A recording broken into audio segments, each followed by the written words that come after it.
Company బాగా ఉంది, ఒక నడిపించే వ్యక్తి కావాలి మనకి. ఆ వ్యక్తి ఇన్స్పైర్ అవ్వాలి, ఆ వ్యక్తి సాధించుకున్నాడు. ఎవరే కదా. సో మహానుభావుడు ఈరోజు మరి భారతదేశంలోనే ఒక గొప్ప వ్యక్తి వెస్టీజ్లో. మరి నాకు తెలిసి సిద్ధార్థ్ సింగ్ ఐఎస్టీ అన్నారు, కొన్ని కోట్ల మందిలో ఫస్ట్ ప్లేస్ సిద్ధార్థ్ సార్. ఈ మహానుభావుడు సెకండ్ ప్లేస్ ఉన్నాడు ఇండియాలో, భారతదేశంలో 46 లక్షల మంది తీసుకొని. గొప్ప వ్యక్తి నాయకత్వంలో ఉంటే మనం కూడా ఎవరితో గొప్పవాళ్ళం అవుతాం. 2 గంటలు లేని వ్యక్తి గురువు గారి శిష్యుడిగా గురువు గారితో ట్రావెల్ చేసే మాటలను నింపుకొని భయంతో, భక్తితో, బాధ్యతతో చేస్తే, నేను స్టార్టింగ్ నా మైండ్ సెట్ 20-30 వేలు వస్తే చాలనుకున్నప్పుడు చిన్న మైండ్. 30 వేలు వచ్చిన తర్వాత 50 వేలు వస్తే బాగుంటుంది దేవుడికి దండం పెట్టిన. కొన్ని రోజులు చిన్నగా 50 ఇచ్చిండు. 50 ఇచ్చినా సరిపోద్దా? 1,00,000 రూపాయలు దేవుడా నేను అడగను ఎక్కువ, నా స్థాయికి ఇదే ఎక్కువ. నాకు 30,000 మైండ్, 1,00,000 అంటే ఎక్కువ. ఇంకా నేను అడగను. ఇంతవరకు లాస్ట్ ఫైనల్ కోరిక ఇది, 1,00,000 ఇవ్వమన్నా. దేవుడు మొర ఆలకించిండు. ఈ దేవుడు గాడ్ బ్లెస్ యు అన్నాడు, తదాస్తన్నాడు. ఒక రోజు 1,00,000 వచ్చింది. వారం రోజులు నాకు నైట్ నిద్ర రాదు 1,00,000 వచ్చినాక. వారం రోజులు 1 minute. మా మిస్టర్ అడుగుతుంది, ఎందుకు నువ్వు నిద్ర పోవట్లేదంటే లోపల ఆనందం ఎక్కువైంది, నిద్ర రాదు. బాధ ఎక్కువైనా నిద్ర రాదు, ఆనందం ఎక్కువైనా నిద్ర రాదు. ఎందుకు 1,00,000 వస్తే అంత ఆనందం వచ్చిందంటే, మాది చిన్న విలేజ్. మా ప్లీజ్, మాది చిన్న విలేజ్. 14 మంది మా ఊర్లో గవర్నమెంట్ ఎంప్లాయీస్ ఉన్నారు. ఎంతమంది చెప్పాలి? ఎంతమంది? 14 మంది. చాలా కష్టపడి చదువుకొని గవర్నమెంట్ జాబ్ తెచ్చుకున్నారు. వాళ్ళలో హోంగార్డ్ ఉన్నాడు, కానిస్టేబుల్ ఉన్నాడు, టీచర్ ఉన్నాడు, ఆర్టీసీ డిపార్ట్మెంట్ ఉన్నాడు, 2-3 మిలిటరీలో ఉన్నారు, జూనియర్ అసిస్టెంట్, సీనియర్ అసిస్టెంట్, ఇట్లా ఉన్నారు. 50 మంది ఈ సైడ్ నిరుద్యోగులు ఉన్నారు. వాళ్ళది గ్రాడ్యుయేషన్ అయిపోయింది, పోస్ట్ గ్రాడ్యుయేషన్ అయిపోయింది, జాబ్ కోసం వెయిటింగ్లో ఉన్నారు. ఒక 50 మంది. ఉద్యోగం చేసేవాళ్ళు 14 మంది. సో ఒకసారి నా 14 మంది ఎవరికైనా 1,00,000 వస్తుందని చూసి నాకు 1,00,000 వచ్చాక, అంతకుముందు నాకు ఆలోచన లేదు చూడాలని. చూసి ఎవరిని అడిగినా కూడా 1,00,000 లేదు అంటున్నారు. వాళ్ళకి జాబ్ వచ్చి 10, 12, 13, 14, 15 సంవత్సరాలు అవుతుంది. జాబ్ చేసే వాళ్ళకి 1,00,000 రాలా. 50 మంది నిరుద్యోగులు ఉన్నారు. నేను ఉద్యోగాల పట్ల ఆడుతున్నారు. అటు ఇటు దాని వరకు వెస్టీజ్ కంపెనీ సబ్బులు అమ్ముకుంటే నెలకు 1,00,000 వస్తుంది. ఎక్కడ రూపాయలు చెప్పండి. కొద్దిగా క్లాసులో కొడతాయా ఉపయోగం మీకు. Thank you. మీకు వస్తే నాకేంటంటే, మీకు వస్తే నాకేంటంటే బయట వాళ్ళు నెగిటివ్ మైండ్ అవడే కాదా. మా వెస్టీజ్ బిడ్డకు వచ్చిందంటే సంతోషపడాలి. 1,00,000 వచ్చింది గురువుగారి మీ ఆశీస్సులతో 1,00,000 వచ్చింది. నేను చాలా హ్యాపీ అన్నా. లేదు వెస్టీజ్ కంపెనీ ఎంత కావాలన్నా ఉంది, చెప్పాలా? ఏం కావాలన్నా ఉంది. గురువు గారు చెప్పండి ఇలా, నువ్వు 1,00,000 కాదు, నీ దగ్గర శక్తి ఉంది, 2,00,000కి వెళ్ళాలను అని గురువు గారు. నేను 1,00,000కే గుండె కొట్టుకుంటా దేవుడిని అడిగిన. 2,00,000 నేను ఎట్లా పోవాలా? కానీ గురువు గారు నువ్వు వెళ్తావు, వెళ్ళాలన్నాడు. ఒక శిష్యుడు గొప్పతనం, అతని యొక్క యాటిట్యూడ్ మనకన్నా ఎక్కువ గురువుకు తెలుస్తుంది. అవునా కాదా? నువ్వు 2 lakhsకి వెళ్తావు ఎంఎస్ఆర్, నువ్వు వెళ్ళాలని చెప్పేసి గురువు గారు తదాస్తున్నాడు. సరే, మళ్ళీ రేపటి నుంచి మళ్ళీ వర్క్ స్టార్ట్ చేశాను. చిన్నగా 2,00,000 వచ్చింది. భయంతో 2,00,000 వచ్చింది. ఇంకా నాకు సాగు అన్నా గురువు గారికి, చెప్పు పంపించా. గో టు 5 lakhs అన్నాడు ఈసారి.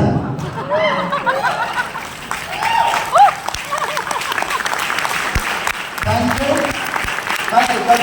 ఇంకొక విషయం మా మిస్సెస్ చెప్పిన, గురువు గారు ఇట్లా మెసేజ్ పెట్టిండమ్మా 5,00,000కి వెళ్ళమంటారంటే, మా మిస్సెస్ ఏమంటే ఎక్కువ ఆశపో, మాకు ఉన్నది కూడా పోతుంది, దేవుడు గొప్పపడతాడు. చిన్న మైండ్లో ఎంత ఉన్నది, మనసు ఉన్న కాడికి అడ్జస్ట్ చేసుకోవాలంటారు. కానీ పెద్ద కళలు పడాలను రాదు కదా. 2,00,000 ఎక్కువ మనకి. ఇంకా అంతకన్నా నువ్వు 5,00,000కి అయితే వద్దాను. గురువుగారు ఒకసారి నేను గురువుగారు నాకు 2 సరిపోతాను. లేదు నువ్వు వెళ్తామని చెప్పేసి మళ్ళీ జర ఎంకరేజ్ చేసి ఒక క్యాంపులో ముందుకు వెళ్ళని చెప్పాడు. ఢిల్లీకి తీసుకెళ్ళాడు ఒకసారి, mind set training. Delhi training పోయిన తర్వాత కొద్దిగా ఓపెన్ అయింది. గురువు గారు చెప్పినట్టుగా మళ్ళీ చూద్దాం, ప్రయత్నం చేద్దామంటే నాది 2, 3 అయింది, 4 అయింది, 5 అయిపోయింది. 5 lakhs కంప్లీట్ అయింది. 5 లక్షలు తీసుకున్నాడు. నా జిందగీలు ఎక్కడ, నా కాంతాలు ఎక్కడ 1,00,000 తీసుకున్నాడే లేదు. తర్వాత మళ్ళీ మైసూరు ఒక 2-3 మైండ్ సెట్ ట్రైనింగ్ తీసుకెళ్ళింది. మైసూరు, గోవా, అక్కడ పోయి కొద్దిగా ఈ షిప్ను పెద్ద చేసింది. పెద్ద చేసి నువ్వు ఇప్పుడు 10కి పోవాలి ఒకసారి. 5 అంటే ఎట్లా వచ్చింది, 10 ఎక్కడి నుంచి ఉంటుంది తెలియదు. గురువు గారు ఆజ్ఞ, పని చేసుకుంటా పోయినాం, 10 వచ్చింది. ఇప్పుడు లాస్ట్ మంత్ 22,40,40,000 గురువు గారి మాట పత్రాలకు తెలియజేస్తున్నా. Thank you. చాలా నిజమనిపిస్తా ఉంది. Thank you. నేను ఒకసారి మా ఊరికి ఒక కియా సెల్టాస్ కార్ తీసుకున్నా. 20 లక్షలు క్యాష్ పెట్టి తీసుకున్నా, ఈఎంఐ లేకుండా. ఎందుకంటే నేను పుట్టినప్పటి నుంచి అప్పులతో వచ్చిన. ట్రాన్స్ఫర్ నోట్ రాసియా, 3 రూపాయలు మిత్తి కట్టా, ఎప్పుడు నోట్లు. అందుకని వెస్టీజ్లో ఈ అప్పులు తీసుకున్నాను. ఇప్పుడు 22,41,000 వచ్చినా రూపాయి కూడా ఈఎంఐ లేదు. ఏ ఈఎంఐ ఉండకూడదని చెప్పేసి మైండ్లో ఫిక్స్ అయింది వెస్టీజ్ ద్వారా. ఒక కియా కార్ తీసుకుని మా విలేజ్కి పోతే వాళ్ళు చూసిండ్రు, ఎవరిదా ఈ కారణం అడిగిండ్రు. మనకంత సీన్ ఉందా? తెలుసు కదా వాళ్ళకి. మా ఊరోడు ఎవరిదా కారణం నేను అప్పుడు చెప్పిన, మా పెద్ద సారు హైదరాబాద్లో ఉన్నాడు, ఆయననే చెప్పారు. అదే కాని చోట అది కూడా మన రాదు, కొండ అర్థమన్నా కొంచెమే ఉండాలని చెప్పేసి ఎప్పుడో డైలాగ్ గుర్తొచ్చింది. అవునా అన్నాడు. నిజంగా నా కారంటే కొంతమందికి హార్ట్ అటాక్ వస్తుంది. వీడికి ఎంత కారంతో లోచుకోలేదు కదా కొంతమంది. అందుకని నా కారు కాదని చెప్పారు. సో దేవుడు ఆశీస్సులు, మా అమ్మా నాన్నలు ఎవరో చేసిన పుణ్యం, ఇలాంటి మహానుభావుడు దగ్గరికి చేర్చుడు మమ్మల్ని వెస్టీజీ కంపెనీలో.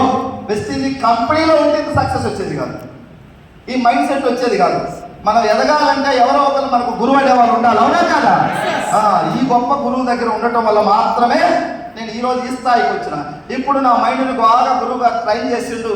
22 లక్షలు వచ్చినా సరిపోవట్లే, 30 లక్షలకు మైండ్ పనిచేస్తుంది. ఇప్పుడు నెక్స్ట్ ఇయర్ 2027 ఏదో ఒక నెల గురువు గారు చెప్తున్నాడు, నువ్వు 30కి వెళ్తావు అంటున్నాడు. 25 కాదు, ఇప్పుడు 2027 డిసెంబర్ లోపు 30 లక్షలు గురువు గారికి గురు దక్షిణ ఇవ్వాలని నేను మనస్ఫూర్తిగా డిసైడ్ చేస్తున్నా. అందరం కష్టపడదాం. ఇప్పుడు మీరు 20 10 లెక్క పెట్టమాకండి, జర భయం అవుతుంది. మీరు చిన్నవి పెట్టుకోండి గోల్స్. ఎంత చెట్టుకి అంత గోల్ ఉంటుంది, అవునా కదా? నాకు స్టార్టింగే 1,00,000 2 లక్షలు అంటే నేను అసలు వెస్టీజ్ మానుకుండేవాడిని. స్టార్టింగ్లో నాకు 30,000 వస్తే చాలు, 20,000 వస్తే చాలు, 30, 50, 60, 70 చిన్నగా పెరిగింది. ఇప్పుడు పెద్ద మైండ్ అయిన తర్వాత కావాలనిపిస్తుంది. మ్యాన్ పవర్ ద్వారా డబ్బు వస్తుంది. ఈరోజు ఇంతమంది టీం కనెక్ట్ కావడానికి ప్రొడక్ట్లు, గురువు గారి పర్సనాలిటీ, గురువు గారిని చూసి. ఈరోజు మా టీంలో చాలా మంది ఎంప్లాయీస్ ఉన్నారు. ఆ ఎంప్లాయీస్ అందరూ ముదుర్లు మేము చెప్తూ వచ్చేటోళ్ళు కాదు. గురువు గారి కట్అవుట్ చూసిన తర్వాత వాళ్ళకి వెస్టీజ్ పవర్ అర్థమవుతుంది. ఇంత గొప్పదా అని చెప్పేసి టీం పెరుగుతా ఉంది. మా టీంలో ఒక deputy MRO youngster, Osmania university, ఎన్నో నిద్రలేని రాత్రులు చదివి ప్రిపేర్ అయ్యి డిప్యూటీ ఎంఆర్ఓ జాబ్ పెట్టాడు. ఎంఆర్ఓ జాబ్ అంటే మంచి జాబే కదా. ఒక వెస్టీజ్ సిస్టమ్ లేకొచ్చేది, ప్రొడక్ట్లు వాడిండు. మెల్లగా జాబు వెస్టీజ్ 80,000 వచ్చిన తర్వాత గురువు గారు ట్రైనింగ్ తీసుకున్న తర్వాత మైసూరు వచ్చి ధైర్యం వచ్చి ఆ జాబ్ లీవ్ పెట్టిండు, కారు తీసుకున్నాడు. ఇప్పుడు లాస్ట్ మంత్ 1,60,000 ఇచ్చాడు ఎంఆర్ఓ గారు. ఇప్పుడు జాబ్కి వెళ్ళట్లేదు, లీవ్లో ఉన్నాడు ప్రజెంట్. ఆయన లక్ష్యం ఏంటి? 2, 3, 4, 5 నేను కూడా జాబ్లో కూర్చుంటే వస్తాయా సార్? జాబ్లో శాలరీ వస్తుంది, చేస్తేనే వస్తుంది, చేయకుంటే రాదు. ఇక్కడ అవకాశం ఉంది, కష్టపడాలి. ఊరికనే వస్తే రాదు. ఇక్కడ ఎంఆర్ఓ గారు కాస్త ఇప్పుడు వెస్టీజియన్గా కన్వర్ట్ అయిపోయింది. కంప్లీట్ వెస్టీజియన్ ఎలా ఉండాలి ఏంటి అనేది కొన్ని మీటింగ్స్ ద్వారా, గురువు గారి మాటల ద్వారా ట్రాన్స్ఫార్మ్ అవ్వాలి. ఆ ట్రాన్స్ఫార్మ్ అయ్యి కన్వర్ట్ అయిన వాళ్ళకే లైఫ్ ఉంది. తుఫానుకు తల వంచని పెను వృక్షం కూలిపోద్ది, తల వంచిన గడ్డి పొరక తుఫాన్ తర్వాత హ్యాపీగా ఎత్తుకొని తిరుగుద్ది. మాలాంటి గడ్డి పొరకలు కూడా కోటీశ్వరులుగా మారున్నాం. ఈ సిస్టాన్ని అర్థం చేసుకొని వాళ్ళకి 4-5 years అయింది వచ్చి సిస్టానికి తగ్గట్టుగా చేంజ్ అవ్వాలి. బట్ వాళ్ళకి ఇన్కమ్ రావట్లేదు. ఇన్కమ్ రాలేదంటే కంపెనీ తప్పుందా? కంపెనీ లేదు. మనమే కొంచెం ఎలా మారాలి, ఎలా చేయాలి, టీంని ఎలా తయారు చేయాలి, ట్రైనింగ్స్ మీటింగ్స్కి వెళ్ళి ఇది ఒక విద్య నేర్చుకోవాలి. సో నేనైతే చాలా పుణ్యం చేసుకున్నాను అనుకుంటున్నా. 30,000 జీవితం నుంచి ఇప్పుడు నెలకు 20 లక్షలు తీసుకునేది. మీలాంటి వాళ్ళు ఎంతోమంది గౌరవిస్తున్నారు. ఈ మహానుభావుడికి శిష్యుడిగా ఉండటం నేనైతే 100 జన్మల పుణ్యం అనుకుంటున్నా.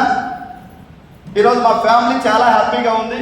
అదేవిధంగా ఈ గొప్ప వెస్టేజ్ రాబోయే ఒక 10 సంవత్సరాలలో మనందరం కూడా ఒక బాధ్యతగా తీసుకొని హర్ వెస్టేజ్ ఘర్ వెస్టేజ్, ప్రతి ఇంటికి ప్రతి పల్లెకు వెస్టేజ్ చేర్చగలవా? ఇది బిజినెస్ కాదు, ఒక పోరాటం. వెస్టేజ్ ద్వారా అందరం పేదరికం నుంచి బయటపడాలి. మన మధ్యలో ఎంతో మంది లీడర్లు గెలుస్తున్నారు, లక్షలు తీసుకుంటున్నారు, కార్లు తీసుకుంటున్నారు. వాళ్ళని స్ఫూర్తిగా తీసుకొని అందరం కలిసి కష్టపడదాం, ఒకరికొకరు గౌరవించుకుందాం, సహకరించుకుంటూ ఒక 2 years లో మీరందరూ ధనవంతులు కావాలి. మీ ద్వారా కొత్తగా వచ్చే బ్యాచ్ కూడా స్ఫూర్తినివ్వాలి. మనందరం కలిసి మన